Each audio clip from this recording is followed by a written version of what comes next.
بسم الله الرحمن الرحيم. السيد الرئيس، السيد رئيس الحكومة المحترم، السيد رئيس وزير الدولة المحترم، السيدة والسيدين الوزيرين المحترمين، السيدات والسادة المستشارين المحترمين، تحية للجميع. السيد رئيس الحكومة المحترم، وإحنا بصدد مناقشة موضوع الحوار الاجتماعي وتدابير احتواء التداعيات الاقتصادية والاجتماعية لأزمة كوفيد-19، اسمحوا لي نهنئ باسم فريق الأصالة والمعاصرة الطبقة العاملة والمركزيات النقابية بمناسبة تخليد اليوم العالمي للعمال، ونعبر عن تأثرنا البالغ باختفاء الأجواء الاحتفالية والنضالية المخلدة لهذا الحدث بسبب إكراهات الحجر الصحي، وما كيمثل ذلك من حرمان الأجراء ومركزياتهم النقابية من فرصة سنوية للتعبير الجماعي والمؤسساتي عن المطالب والانشغالات، وكذلك للاحتفاء بالمكتسبات والتطلع لتعزيزها وتثمينها. السيد رئيس الحكومة المحترم، للسنة الثانية على التوالي كتخلد الطبقة العاملة عيدها الأممي في ظل ظروف وأجواء استثنائية مرتبطة بجائحة كورونا اللي لازالت مستمرة بتداعياتها الاقتصادية والاجتماعية والنفسية، وكتبقى فئات الأجراء والشغيلة بجل القطاعات الفئة الأكثر تضرراً بنسب متفاوتة ومختلفة، ولولا المبادرات الحكيمة والمتبصرة والاستباقية لجلالة الملك لكنا في وضع آخر لا قدر الله. وهنا كنضم صوتنا لصوت المركزيات النقابية الداعية للالتزام باستئناف الحوار الاجتماعي وبمأسسته حتى يبلغ الأهداف المنتظرة منه. هذا الحوار اللي أبان عن نجاعته كأداة قوية قادرة على ترسيخ العلاقات الاجتماعية وتحقيق السلم الاجتماعي وضمان التوازن بين الحقوق والواجبات. سيد رئيس الحكومة المحترم، عملت حكومتكم منذ بداية الأزمة الصحية ببلادنا وتنفيذا للتعليمات الملكية السامية بسن سياسة احترازية،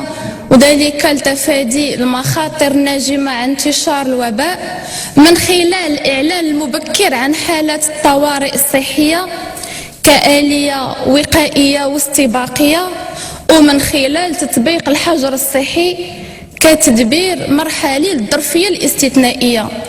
ولكن كتبقى الفئات الهشة جد متضررة من فرض هذا الحجر الصحي، واللي كتشتغل بقطاعات مهيكلة وغير مهيكلة، واللي تضرر داخلها كثيرا بسبب الجائحة اللي لازالت مستمرة واللي أثرت على المنظومة الاقتصادية، بحيث مجموعة من المقاولات توقفات على العمل وغلقت أبوابها بشكل نهائي، في حين توقفات أخرى بشكل مؤقت. هذا الشيء اللي أدى لتراجع الاستثمارات والصادرات وإلى انهيار أرقام المعاملات، وكذلك إلى تسريح آلاف العمال، مما أثر بشكل كبير على وضعية أسرهم الاقتصادية والاجتماعية والنفسية. السيد رئيس الحكومة المحترم، بكل موضوعية وبالرغم من المجهودات المبذولة من طرف الحكومات المتعاقبة، فإن تحقيق التنمية المندمجة والشمولية ببلادنا كيواجه عدة إكراهات،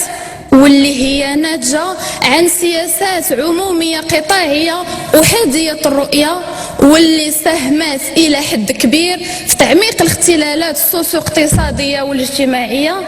وهذا الشيء اللي أكدوا جلالة الملك في خطابيه أمام هذا البرلمان بتاريخ 13 أكتوبر 2017 و 18 أكتوبر 2018، بحيث دعا جلالة الملك لإعادة النظر في نموذجنا التنموي وتزامن إعداد النموذج التنموي الجديد لبلادنا مع انتشار الوباء وفرض الحجر الصحي، والذي أبان عن عمق الاختلالات المعيقة لها التنمية المنشودة. فهو كذلك فرصة لإعادة ترتيب الأولويات في أفق بلورات سياسة تنموية جديدة واللي كترتكز أساسا على القطاعات الاجتماعية من خلال تأهيل قطاع الصحة والتعليم والاقتصاد المحلي والتضامن الاجتماعي، وكذلك من خلال تنظيم الاقتصاد الغير المهيكل،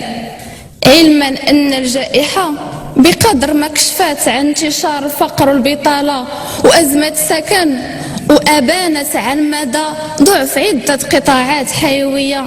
وعدم وضوح الرؤية الاستراتيجية، فهي كذلك محطة الإعادة النظر في اختيارات وأولويات النموذج التنموي الجديد لبلادنا، واللي يجب أن يبنى انطلاقا من تشخيص الوضعية الراهنة المتسمة بالطوارئ كأرضية لبرورة نموذج تنموي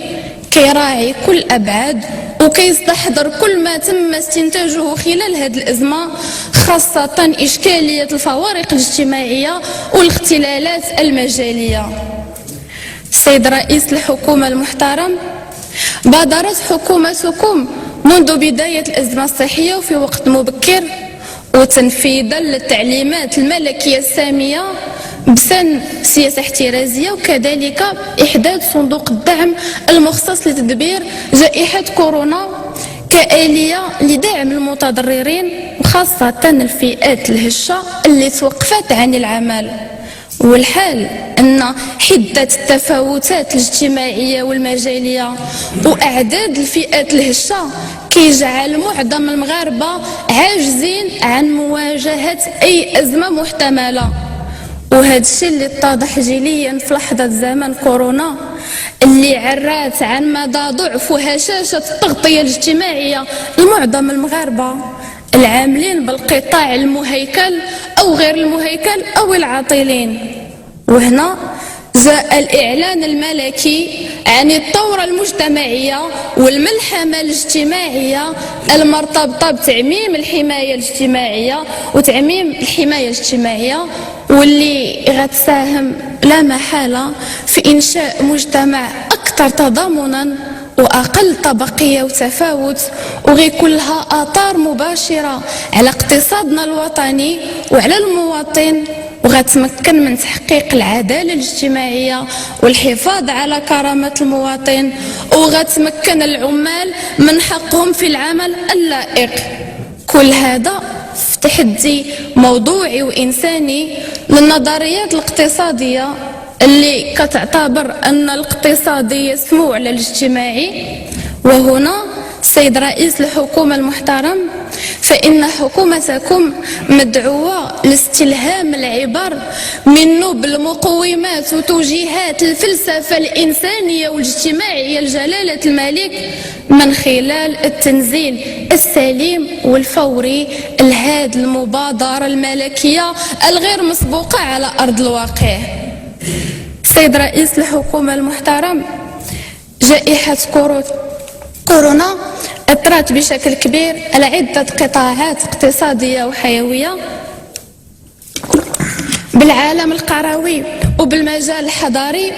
بل وعملت على تعميق الاختلالات السوسيومجالية، بحيث أن نسبة الفئات الفقيرة ارتفعت بفقدان الفئات الهشة لمصدر دخلها، وهذا الشيء نتيجة فرض الحجر الصحي، وبالتالي مجموعة من الحرفيين والتجار والعمال توقفوا عن عملهم بصفة مؤقتة أو بشكل نهائي. فإذا كانت إشكالية الفوارق الاجتماعية والاختلالات المجالية مزعجة قبل جائحة كورونا، فإن زمن كورونا زاد في تعميقها إلى حد صارخ، علما أن الفئات والدعم المخصص للمتضررين فهو ما شملش جميع الفئات العمرية والمهنية، وحتى الفئات المستفيدة منه فهي كتعاني من عدم كفايته نظرا لتعدد أفراد الأسرة وغلاء المعيشة وارتفاع تكاليف الكراء والماء والكهرباء والأدوية. السيد رئيس الحكومة المحترم، موازاة مع الورش الملكي الكبير المرتبط بالعناية بالعنصر البشري من خلال تعميم الحماية الاجتماعية، فإن حكومتكم مدعوة أكثر مما مضى إلى عقلنة وتقويم وتصحيح تدخلاتها في العديد من القطاعات، وكذلك إلى التفاعل الإيجابي مع مجموعة من المقترحات في سياق استخلاص الدروس والعبر من جائحة كورونا واستحضارها ضمن أولويات النموذج التنموي الجديد لبلادنا، ومنها دعم القطاعات والفئات المتضررة من انتشار الجائحة، دعم ومواكبة المقاولة الوطنية المتوسطة والصغيرة جدا باعتبارها خزان مهم للتشغيل، بحيث كتشكل 95% من نسيجنا المقاولاتي، تقوية الإدارة الرقمية وتعميمها على جل القطاعات مع تسهيل المساطر الإدارية وتسهيل الولوج إلى الخدمات وتعميم تغطية شبكات الانترنت خاصة بالمناطق الجبلية والمناطق النائية بالعالم القروي، الاهتمام بالاقتصاد الاجتماعي والتضامني للتقليص من الفوارق الاجتماعية وتحسين ظروف العيش والاستقرار، والحد من التفاوتات المجالية بين الجهات وبين المدن والقرى، هيكلة اقتصادنا الوطني من خلال تنظيم الاقتصاد الغير المهيكل وتشجيع الابتكار ودعم الكفاءات الوطنية، إعادة النظر في اتفاقيات التبادل الحر وذلك للحفاظ على التوازن، لأن اقتصادنا الوطني ضعيف وهش وعرضه التصديري محدود وغير متنوع ولا يقوى على منافسة المقاولة الأجنبية لا في الداخل ولا في الخارج، بحيث أن عجز الميزان التجاري لبلادنا في تفاقم مستمر مع جميع الدول بدون استثناء حتى مع مصر وتونس. ويجب كذلك مواصلة دعم صمود القطاع الفلاحي واللي وصفوا جلالة الملك بالقطاع الوازن واللي أبان عن قوة وبناعة غير مسبوقتين أمام جائحتي كورونا والجفاف، وذلك بفضل مخطط حكومتكم المغرب الأخضر وبفضل مجهودات الكبيرة لجنود الخفاء الفلاحين والفلاحات والعاملين والعاملات بالقطاع الفلاحي، وذلك من خلال مواصلة دعم دينامية التنمية الفلاحية في إطار استراتيجية الجيل الأخضر مع الرفع من دعم اللوجستيك المختص للصادرات الفلاحية للتقليص من منافسة منتوجات فلاحية لدول صاعدة كمصر وتركيا اللي كتستفد من وفرة مياه السقي ومن انخفاض عملتها الوطنية ومن دعم كبير إما بشكل مباشر أو عن طريق التخفيض الضريبي. إعفاء الاستثمارات الفلاحية والمدخلات من الضريبة على القيمة المضافة في انتظار تفعيل مبدأ حياد الضريبة على القيمة المضافة لا نوتراليتي دو لا تيفيا واللي كيتحمل ثقلها بشكل غير منصف وغير عادل أو بشكل غير معقول الفلاحين وخاصة صغارهم، واللي دعا جلالة الملك إلى إنصافهم. معالجة إشكالية شح الموارد المائية اللي كتهدد مستقبل الفلاحة بعدة مناطق من بلادنا، وإنصاف فلاحي أراضي الجيش وأراضي الجموع وأراضي ملك الدولة الخاص من خلال تمكينهم من شواهد الاستغلال في انتظار تفويتها لمستحقيها. التقليص من لا ديتانتيغ الدين الداخلي لتمكين المؤسسات البنكية من توفير السيولة اللازمة لاستثمارات المقاولة الوطنية،